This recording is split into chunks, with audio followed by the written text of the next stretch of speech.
Бүгінде бірқатар көрсеткіштерге сүйене отырып, Қазақстанның еуропалық зейнетақы төлемдері деңгейіне жақындап келе жатқаны туралы көптен бері айтылып келеді.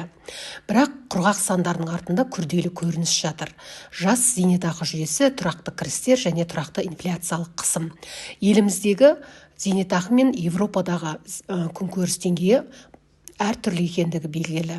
Кей мамандар осы көрсеткіштер бойынша біз Германия мен Ұлыбританиядан алдамыз дейді. Бірақ бұл шындыққа сәйкес келе ме? Қазақстан орташа зейнетақының орташа жалақыға қатынасы бойынша әлемдік орташа көрсеткішке жақын болды, шамамен 46,5%. Бұл Ресеймен 45,8 салыстырмалы, және Германиямен 20,4 және Ұлыбритания 20,2 көрсеткіштерінен асып түсті. Дегенмен абсолют сандармен салыстырғанда жағдай басқаша. 2026 жылы Қазақстандағы орташа зейнетақы шамамен 220 ақш долларын құрады, ал мысалы Данияда ол 3000 ақш доллары, яғни 1,5 миллион теңге. Жапонияда 1700 доллар және Италияда 1400 долларды құрады. Зейнетақының абсолюттік мөлшері тұрғысынан көптеген елдерде өсім байқалды. Соның ішінде 4 жыл ішінде 9,8%-ға өскен Қазақстанда да.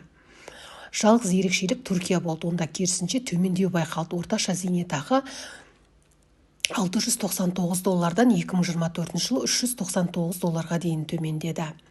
Неліктен біздің жинақтаушы зейнетақы жүйеміз жұмыс істемейді?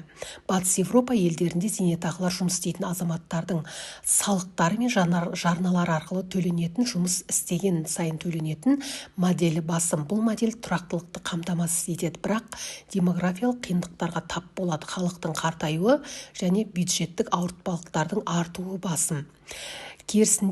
Керісінше Қазақстан жинақтаушы зейнетақы жүйесіне 1998 жылы көшті және 2025 жылы өзінің 27 жылдығын атап өтеді. Теориялық тұрғыдан ол жоғары кірістілік беру керек болса да, нақты төлем деңгейі төмен болып қала береді. Қаржыландырылған зейнетақы жүйесінің негізгі мақсаты инфляциядан жоғары нақты кірісті қамтамасыз ету, бірақ БЖЗқ бұның әрдайым тұрақты түрде жүзеге асыра бермейді. Салыстырмалы түрде Норвегияның егеменді әл-ауқат қоры бүкіл әлем бойынша инвестиция салады. Портфелінің шамамен 70% акцияларға, 30% облигацияларға, ал бір бөлігі жылдымайтын мүлік пен инфрақұрылымға жұмсалады.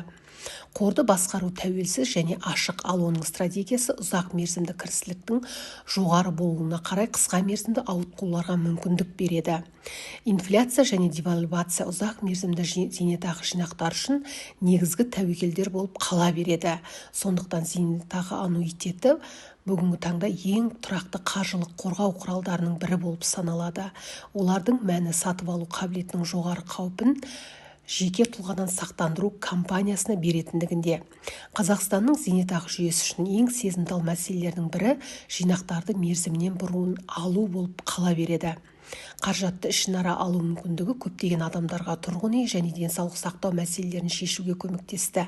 Бірақ сонымен бірге қаржыландырылған модельдің ұзақ мерзімді тұрақтылығына күмән келтірді. Әлемдік тәжірибе зейнетақы қорларына ерте қол жеткізу қатаң шектеулі екенін көрсетеді. Мәселен, ақш-та 59,5 жасқа дейін алып тастау табыс салығына және 10% айыппұлға жатады. Бұл шаралар жинақтаушыларды тәртіпке келтіреді және негізгі мақсатты лайықты зейнетақымен қамтамасыз етуді сақтайды. Сонымен еліміздегі зейнетақы 109 мың теңгенің айналасында болса, Данияда бұл 1,5 миллион теңге көлемінде болып отыр. Айырмашылық әрине жер мен көктей.